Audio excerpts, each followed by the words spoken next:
Hey, Ty Cohen here, and I want to ask you a question real quick, and that is, for those of you that are in a relationship right now, whether you're married, you've got significant, maybe you're in a relationship of some type, right? Some type of a romantic relationship. I want to ask you a question. Do you expect the person that you're in that relationship with to agree with you on everything? Right? So do you expect them to agree with you on everything? So let's say if you're a follower of mine, chances are you are probably interested in making money. You're probably interested in building out a passive recurring stream of income, having multiple streams of income, leveraging other people's time, skill, smarts, right? And there's also the chance that your significant, that your spouse, your husband, your wife may not be that type of individual, right? And hear me out. Here's where I'm going. There's a good chance that you might be the person that's in a relationship that is interested in getting to the next level when it comes to your finances, but your husband or, men, maybe your wife may not be. Maybe they're comfortable with where they're at right now. And there's nothing wrong with that. Nothing wrong with it at all. Doesn't mean that they're a bad individual, but it just means that if you're going to get to the next level, it is solely up to you. I have a saying, and that is that if it's to be, it's up to me. Now, I love my wife to death, right? Amazing. We've been married for almost 20 years. She's incredible in so many different things. Incredible in so many different things. But I do know that building businesses is not her thing, right? Creating passive income, passive streams of income is not her thing. And that's totally fine. It is my thing. So if I want to get to the next level with my finances, I know that it is up to me. Now, she's super supportive, right? So when I share ideas with her, she's on board with it, but it is up to me to make the decisions.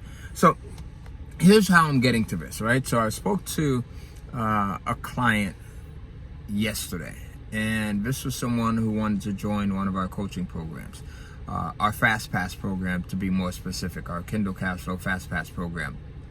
And he says, I got to talk to my wife. And immediately, right then and there, I knew that regardless of how good the training is that we provide, regardless of how much step-by-step we can give, regardless of how often my coaches, my teachers, if you want to call them that, spoke to him, he probably was not going to be successful at it. And he probably wasn't going to be wildly successful at it. Not because he doesn't have the potential to be successful at it, but because he's relying on his wife to be on board with him and has to kind of get her okay for everything, right? So thinking about myself, I've signed up for multiple programs, some that are $25,000, some that are $50,000, right? So this is a lower price program.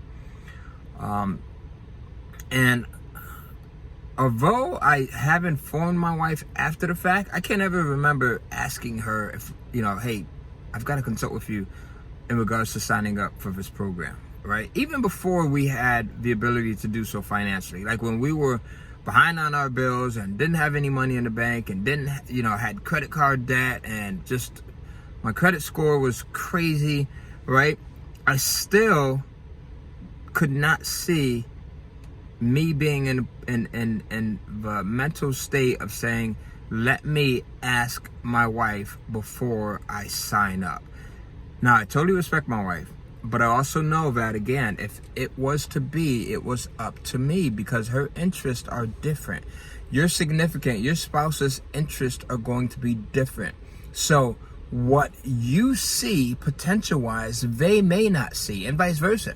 What they see potential-wise, you may not see.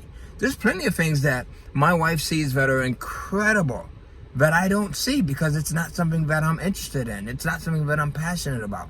It's not something that I'll give you an example. Going to the gym. Like, my wife is a beast when it comes to going to the gym. Now, I do okay with it, but I'm not at the level that she's at, right? So she may say to me some days, hey, let's go to the gym. And I'm not there. I'm not feeling it.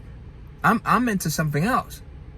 So does that mean that I'm a bad person? No, not at all. It just means that that is not my thing at the moment. So what normally happens, what I see is I can almost always tell the individuals that are going to be successful or that are going to hit a certain level of success with something based on if they feel that they have to get their spouse's or their significant's approval first, right?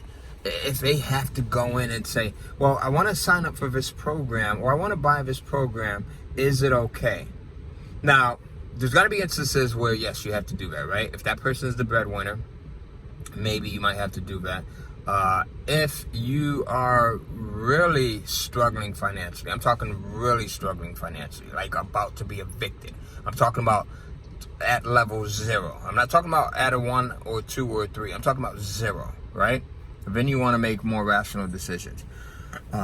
Because the reason why is, listen, if Les Brown has a saying, he says that when two people meet, what happens is normally one person adapts to the pace of the other person, right? It's like walking. You're taking a walk. Someone's going to be the faster walker. Someone's going to naturally be the slower walker.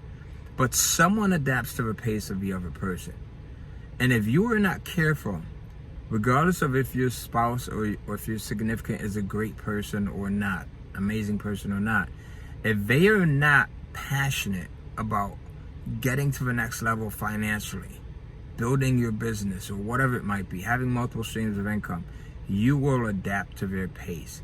And unfortunately, so many people never reach their potential because they are adapting to the pace of their significant. They are adapting to the pace of someone else that's around them who does not want change as bad as they want it, right? Or who doesn't feel that they need that change. So be careful with whose pace you're adapting to. Be careful with thinking that I have to love, if I don't ask my wife or my husband or my spouse, can I buy this program, that means I don't love them or I don't respect them. No, it doesn't. Absolutely not. You know, when me and my wife got together at first, we weren't in the best space financially, and it was up to me to move us.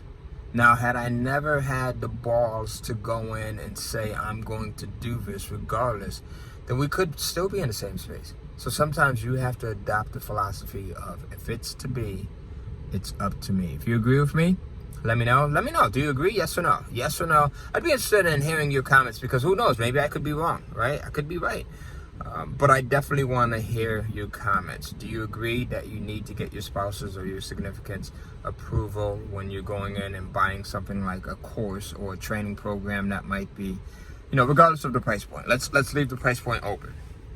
All right, it could be $9.97, or it could be $10,000. Right? I never asked my wife for her approval on any of those, regardless of if it was when we were struggling, like really struggling financially, or if it's now when we're doing a little bit better. So let me know. Do you agree or do you disagree, and why? I'm open to hearing your input and what you think about it. And also remember, everyone that comments, you are entered in for a chance to win some of these awesome Amazon gift cards. So these things range in denomination from $25 all the way up to $500, and I want to send one to you. We send these out on a regular basis. We randomly pick people that commented, whether you're going to comment like right now as this video airs, or whether you comment a year or 2 years from now. We randomly go back and look at all of the videos and we pick commenters, and we send you surprise gifts. So go ahead, let me know. What are your thoughts? I'll see you soon.